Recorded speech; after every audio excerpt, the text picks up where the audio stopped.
ये दोस्ती तेरे दम से है, ये दोस्ती तेरे दम से है। नमस्कार दोस्तों, मैं कैलाश बिस्ट और नेटवर्क 10tv.com देख रहे हैं आप।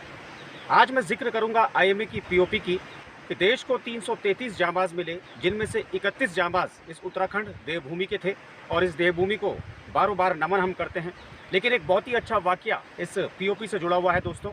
ये वाकया है 3 दोस्तों की कहानी। जी हाँ, चिन्मय, आकाश और अनुपम। ये तीनों दोस्त 6वीं में मिले थे दोस्तों, घोड़ाखाल सैनिक स्कूल में। वहीं से उन्होंने अपनी पढ़ाई लिखाई की। उसके बाद वो एनडीए में गए, खड़कवासला में गए, जहाँ पर कड़ा प्रशिक्षण उन्होंने किया और अंततः वो आईएमए पहुँचे। और आईएमए में अपनी कड़ी मेहनत के बाद दोस्तों ये तीनों आज देश के लिए अफसर बन चुके हैं। ये अपनी अपनी रेजिमेंटों में अब ये लोग जा चुके हैं। इन तीनों के बारे में मैं आपको थोड़ा जानकारी दे दूं दोस्तों कि ये तीनों दोस्त उत्तराखंड के रहने वाले हैं। इनके नाम हैं चिन्मय शर्मा, आकाश सजवान और अनुपम नयार। चिन्मय रुद्रप्रयाग के मैकोटी गांव के रहने वाले हैं, जबकि आकाश सजवान गुप्तकाशी के हैं और अनुपम हल्द्वानी के रहने वाले हैं। और ये तीनों 11 साल से एक साथ हैं। पहली बार तीनों की मुलाकात घोड़ाखाल में हुई। तीनों का एक साथ 6ठी क्लास में एडमिशन हुआ। बताया गया है कि चिन्मय और आकाश की दोस्ती पहले से थी। स्कूल हॉस्टल में दोनों के हाउस आसपास थे और अनुपम से दोनों की दोस्ती वहीं घोड़ाखाल में हुई। इन तीनों में इतनी लगन थी, इतनी अच्छी दोस्ती थी कि तीनों ने एक सपना देखा कि हम सेना में अधिकारी बनेंगे। और उस सपने के तहत इन तीनों ने बहुत ही संघर्ष किया, कड़ी मेहनत की। और ये कड़ी मेहनत का फल था कि तीनों सबसे पहले सेलेक्ट होते हैं एनडीए में, उसके बाद खड़कवासला जाते हैं। वहाँ पर कड़ा प्रशिक्षण उनको दिया जाता है अन्य कैडेट्स के साथ, और उस प्रशिक्षण को प्राप्त करने के बाद ये जाते हैं आईएमए। क्योंकि इनके मन में जो जज्बा था, जो जोश था, वो जोश था सेना का।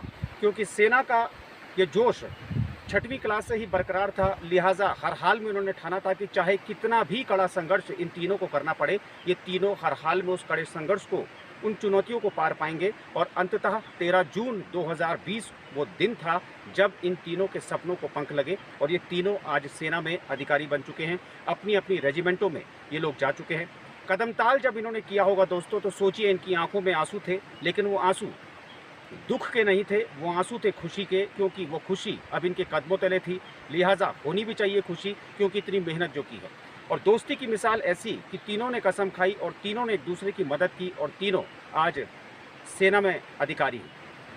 दोस्ती की मिसालें कई तौर पर दी जाती हैं, इससे पहले भी कई ऐसे किस्से दोस्ती के होंगे, लेकिन आज इन तीनों का जिक्र करना इसलिए ज़रूरी है क्योंकि ये तीनों ही जांबाज आज सेना का अंग, अभिन्न अंग तो बने ही हैं, साथ ही एक मिसाल भी ये पेश करेंगे, ऐसी हम कामना करते हैं। इनके साथ साथ हम ये भी कामना करते हैं जो अन्य जांबाज इस वक्त अधिकारी बनने जा रहे हैं, उन अधिकारियों को हम सल्यूट करते हैं, हम सलाम करते हैं और हम ये उम्मीद करते हैं कि आज तक जिस तरीके से अन्य देश के वीर जवानों ने इस प्रदेश का, इस देश को गौरवान्वित किया है, हम उम्मीद करते हैं कि ये तीनों दोस्त भी इस प्रदेश को, इस देश को अपनी वीरता से गौरवान्वित करें। और साथ ही हम एक बार फिर से नमन करते हैं उत्तराखंड की इस देवभूमि को, जिसने ऐसे जांबाजों को जन्म दिया है, जो जांबाज अपने जान को हथेली पर रखकर हमेशा ही फ्रंट पर जाते हैं। लेकिन हम उम्मीद करते हैं कि ये इंस्पिरेशन उन अन्य बच्चों को भी मिले जो बच्चे फ़ौज में जाना तो चाहते हैं, लेकिन किसी कारणवश उन बच्चों का सिलेक्शन नहीं हो पाता, या यूँ कहें कि कई तरह की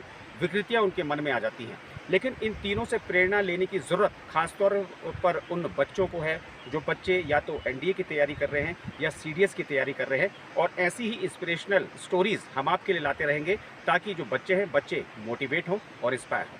तो आज के लिए इतना ही, कल फिर हाजिर होऊंगा किसी नए मुद्दे के साथ। आप देखते रहिए नेटवर्क 10tv.com। नमस्कार। ये दोस्ती तेरे दम से है, ये दोस्ती तेरे दम से है।